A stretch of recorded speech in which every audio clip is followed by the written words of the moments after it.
What's going on YouTube? Justin Fuller, ex-Honda salesman for nearly a decade, and today I want to talk to you about something that I find really important, and that's the touchscreen of my vehicle. So today I'm going to be jumping into this 2024 Honda Pilot, but it'll work with pretty much any Honda, and that's how can I set up my touchscreen to have access to things like Netflix, Amazon Prime, Kodi, any of those things. Now, you may have recently heard that Honda is offering something up that's kind of interesting.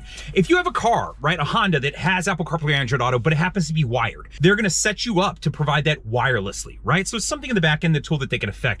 Now that's cool, right? It makes it wireless CarPlay. Great, I don't have to plug in, that sort of thing. But what if I told you for $9 more on top of that, right? So for $127 roughly, you could get basically your head unit set up like a tablet. Well, that's what I've been doing for the last few years, and it's pretty awesome. Let me show you how. All right, guys, so this is the CPC 200T box, right? So this is a really cool box. I have reviewed a couple of these, and previously I used an older version, right? I've been using it for the last couple of years, and it's pretty awesome.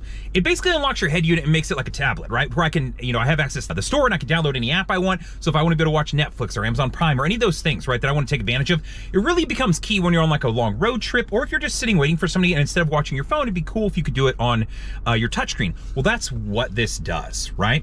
So I want to talk to you and show you kind of how this works. So here we go, and you can see that I've got the basic dashboard put up, right? So if you were looking for something that resembles Android Auto or Apple CarPlay, well, this is gonna look super familiar. You'd have your audio on one side and then your map system set up on the other side, and then you can jump into all your different apps and scroll through here. The big difference though is that I now have access to the Play Store, so it allows me to download apps like Netflix and Teams and VLC and Yahoo Mail, whatever it is that you want and need. Maybe it's Prime Video, right? So if I want to jump into Netflix, I absolutely can do that, right? I can pull up Netflix, jump in here and go, cool, yeah, I want to watch Monk, right? If I want to.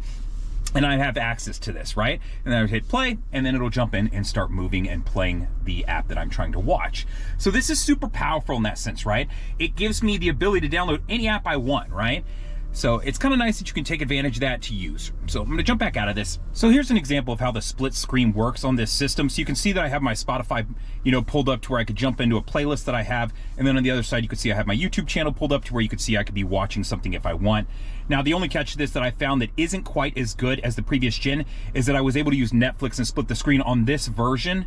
I find that it doesn't allow the app to do that. So it's a little bit more particular about the apps that you can split the screen with when you're using this. The other part to this that I really like is gonna be right here. When I open up apps like Spotify, typically when you're using Android Auto or Apple CarPlay, it kind of limits what you can do inside of the app.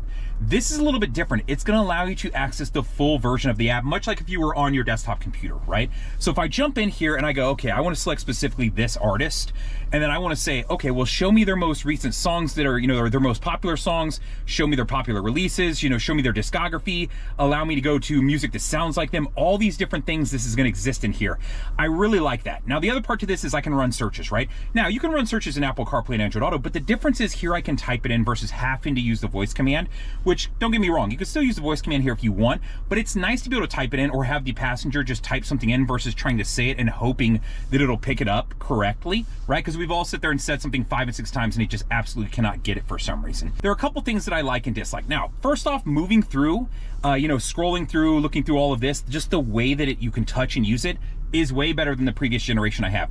Now, the second part to that I'll talk about as far as positives go is that now it will update itself, which is really helpful because in the previous versions of this setup, right, the CPC 200, I have the previous generations, you had to update it yourself, right, whether it be Android or the app. So it could be sometimes a struggle, and if you didn't do it correctly, then some of the apps wouldn't open and work correctly.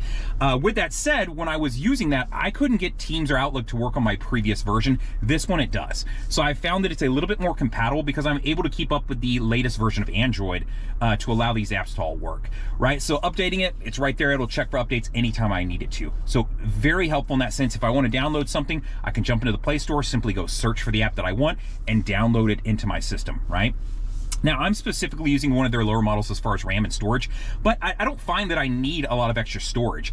Now, it does have a place to plug in, so if you wanted to upload like a bunch of your own photos or whatever to make your background, you absolutely could, right? So no big deal there. Understand that you can still customize this and kind of change the backgrounds and do different things. One thing that I really do like that they've changed on the newer version is the settings. The settings used to be, I'm not gonna lie, a disaster in the previous generations. It was kind of hard to work through. Now they've made this, it's nice and clean, it's nice and easy to use.